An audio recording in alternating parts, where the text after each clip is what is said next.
شادی کے تعلق سے آج میں آپ کو بتانا چاہوں گا، جو رشتے کیے جاتے ہیں، شادیاں کی جاتی ہیں، کس طرح ہونا چاہیے۔ قرآن میں فَانْكِحُوا مَا طَابَ لَكُمْ مَثْنَىٰ وَثُلَاثَ وَرُبَاعَ، تم نکاح کرو ان سے جو تمہیں بھائیں۔ بہانے کا مطلب ہے پسند آئیں، یعنی نکاح کے لیے پسند ضروری ہے۔ تو قرآن میں تم نکاح کرو ان سے جو تمہیں پسند آئیں۔ معزز سامعین، ہوتا کیا ہے، جب نکاح کرنا ہوتا ہے، اپنے بچوں کی شادیاں کرنا ہوتی ہیں، تو اکثر ایسا ہوتا ہے کہ ماں باپ نہیں پوچھتے اپنے بچوں سے کہ ہم تمہاری فلاں جگہ شادی کر رہے ہیں، وہ تمہیں رشتہ پسند ہے کہ نہیں ہے۔ وہ اپنی چودراہٹ اور اپنی ایٹھ میں ہوتے ہیں، نہیں ہم نے کہہ دیا تو کرنا ہے۔ اچھا، لڑکوں سے تو کبھی کبھار پوچھ بھی لیا جاتا ہے، بار بار بلکہ پوچھ لیا جاتا ہے، لیکن لڑکیوں سے تو بہت کم، الا ماشاء اللہ، نہیں پوچھا جاتا۔ اور قرآن کہہ رہا ہے ان سے نکاح کرو جو تمہیں بھائیں۔ تو معزز سامعین، بھائیں گی تو تب، پسند تو تب آئیں گی نا، تب دیکھو گے۔ تو اگر آپ کوئی لڑکا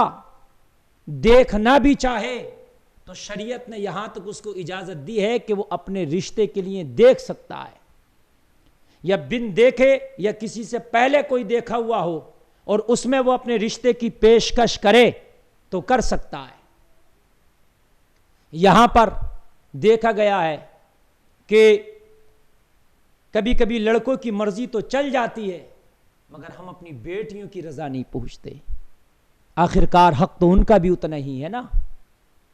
جب نکاح کرنے چلو تو جہاں بیٹوں سے پوچھا جا رہا فلاں جگہ تیرا نکاح کرنے کے لیے جا رہے ہیں، فلاں جگہ تم سے تمہاری شادی کرنا چاہ رہے ہیں، تمہیں پسند ہے کہ نہیں، ویسی بیٹیوں سے پوچھا جائے۔ گھر میں مائیں اپنی بیٹیوں سے پوچھیں فلاں جگہ تمہارا رشتہ کرنا چاہتے ہیں، وہ لڑکا تمہیں پسند ہے کہ نہیں ہے۔ اگر بیٹی ہاں کہہ دے تو اس رشتے کی بات آگے بڑھائی جائے، اور بیٹی اگر منع کر دے تو اس کے ساتھ زبردستی نہ کی جائے، اس کو مجبور نہ کیا جائے۔ لیکن بہت سے لوگ اپنی پگڑی نیچی نہ ہو جائے، نیا میں نے تو بچپن میں بات کر لی تھی، میری بات خراب نہ ہو۔ تیری بات نہیں خراب ہونے کی بات ہے، قرآن کہتا نکاح کرو جو تمہیں بھائیں، جو تمہیں پسند آئیں۔ تو یہاں پسند کا معاملہ پہلے ہے، اس لیے کہ زندگی باپ کو نہیں گزارنا ہے، زندگی ماں کو نہیں گزارنا ہے، زندگی گھر والوں کو نہیں گزارنا ہے، زندگی لڑکے کو اس لڑکی کے ساتھ گزارنا ہے اور اس لڑکی کو اس لڑکے کے ساتھ گزارنا ہے۔ تو پسند ان دونوں کی ہونا ضروری ہے، نہ کہ سب اور لوگوں کی پسند۔ ہاں، میں اتنا کہوں گا کہ جہاں لڑکے کی پسند ہو، لڑکی کی پسند ہو، تو گھر والوں کی بھی پسند ہونا چاہیے، مشورہ ہو، سب کا مشورہ ہونا چاہیے، تو لڑکی کو مجبور نہ کیا جائے۔ ہمارے معاشرے میں کیا ہوتا ہے کہ جب رشتہ ہوتا ہے تو لڑکی سے نہیں پوچھا جاتا، اور جب نکاح قریب آ جاتا ہے اور جب نکاح کا دن ہوتا ہے، نکاح ہونے لگتا، تب پوچھتے ہیں فلاں لڑکے کے ساتھ تمہارا نکاح کرنا چاہتے ہیں، کیا تم رضامندی دیتی ہو؟ تو اب کیا کریں، سارے اخراجات ہوئے ہوتے ہیں، سب کچھ ہو گیا ہوتا ہے، لڑکی کیسے منع کرے؟ اس وقت تو اس کو ہاں کہنے ہی ہے، نہیں بھی کہے تو زبردستی کہلوا دیا جاتا ہے۔ اس سے پہلے پوچھو، لڑکے سے بھی پہلے پوچھو، لڑکی سے بھی پہلے پوچھو، ان کے جذبات کا گلا نہ گھونٹو، انہیں زندگی گزارنا ہے، انہیں اس بندھن میں زبردستی باندھنے کی کوشش نہ کرو، ورنہ اللہ کے ہاں تم سے سوال ہوگا۔ اللہ کرم کرے، قرآن میں ہن لباس لکم وانتم لباس لہن، میاں بیوی ایک دوسرے کا لباس ہیں، شوہر بیوی کا لباس اور بیوی شوہر کا لباس۔ جب ایک دوسرے کو ایک دوسرے کا لباس بننا ہے، گویا کہ نکاح ہو رہا ہے تو ایک دوسرے کا لباس دلایا جا رہا، تو لباس جب پسند کا ہو تبھی اچھا لگتا نا۔ سامعین، جب آپ بازار میں جاؤ اور جب آپ اپنے لیے لباس خریدنے لگو تو لباس اپنی مرضی کا خریدو کہ تب زیادہ اچھا لگے گا نا۔ کسی دوسرے کی مرضی کا اگر آپ نے لباس خرید لیا تو ہو سکتا ہے وہ آپ کو پسند نہ آئے۔ آدمی بچہ ہوتا ہے تو والدین جیسا چاہے خریدا پہنا دیا، لیکن جب بڑا ہو جاتا ہے، جوان ہو جاتا ہے، جب شعور اس کا جوان ہو جاتا ہے تو پھر کہتا ہے کہ اب میں بازار جانے کے قابل ہو گیا ہوں، اب لباس مجھے اپنا لباس اپنی مرضی کا خریدنے دو، اب تو کلر بھی میری مرضی کا ہوگا، کپڑے کی کوالٹی بھی میری مرضی کی ہوگی، اس کا فیشن و ڈیزائن بھی میری مرضی کا ہوگا۔ تو قرآن نے ایک دوسرے کا لباس کہا ہے میاں بیوی کو، تو لباس مرضی کا ہو تو زیادہ بہتر ہے، اس میں زبردستی نہ کریں۔ اگر کہیں پر لڑکا پیشکش کر رہا ہے اپنی شادی کے لیے، کر سکتا ہے، شرعی اعتبار سے جائز ہے، کچھ لوگ اس کو غلط سمجھتے ہیں،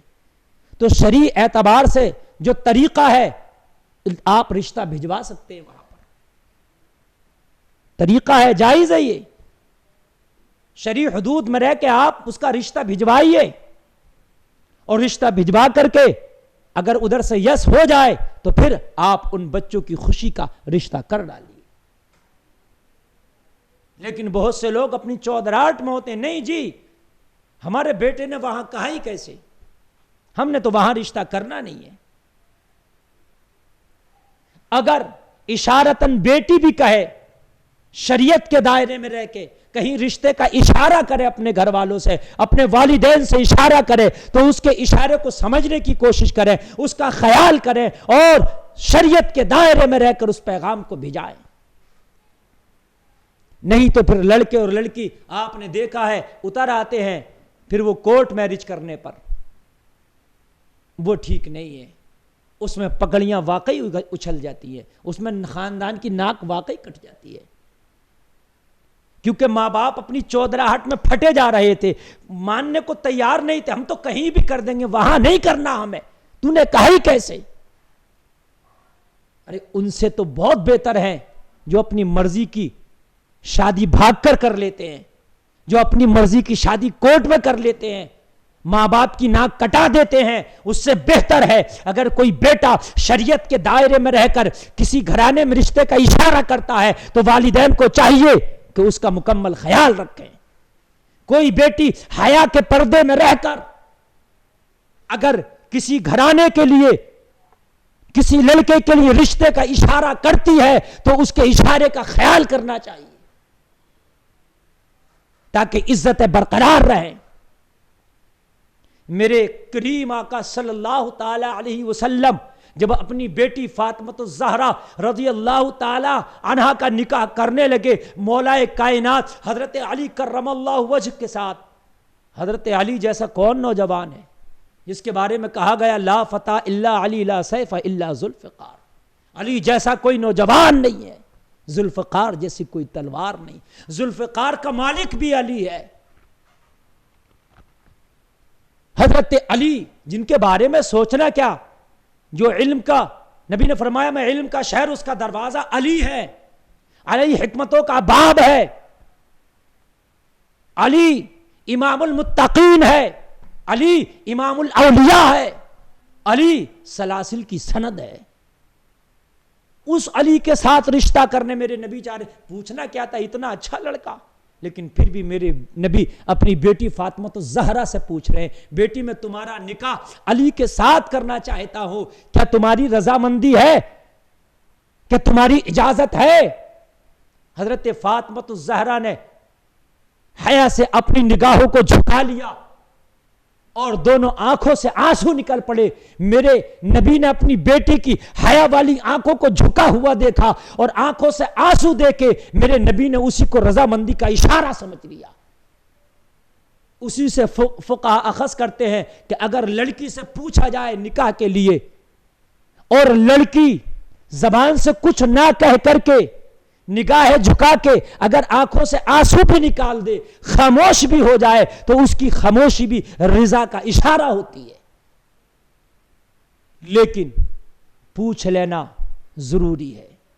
جہاں بیٹوں سے پوچھا جاتا وہاں بیٹیوں سے بھی پوچھنا، اس میں بے عزتی نہیں عزت ہے۔ قرآن تو کہتا ہے ان سے نکاح کرو جو تمہیں بھائیں، جو تمہیں پسند ہوں، لیکن یہ غلط ہے کہ نکاح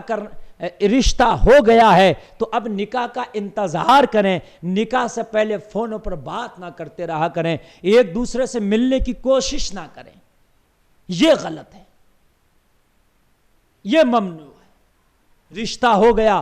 ٹھیک ہے، اچھی بات ہے، نکاح کا انتظار کریں، اور جب نکاح ہو جائے تو پھر جو ہے فون پر بات کریں، پھر تو وہ اس کی بیوی ہو گئی ہے، وہ اس کا مالک ہو گیا ہے، وہ اپنی بیوی کو پھر جس طرح سے چاہے اپنی بیوی کے ساتھ رہے۔ اللہ تعالی ہمیں شریعت پر عمل کرنے کی توفیق عطا فرمائے۔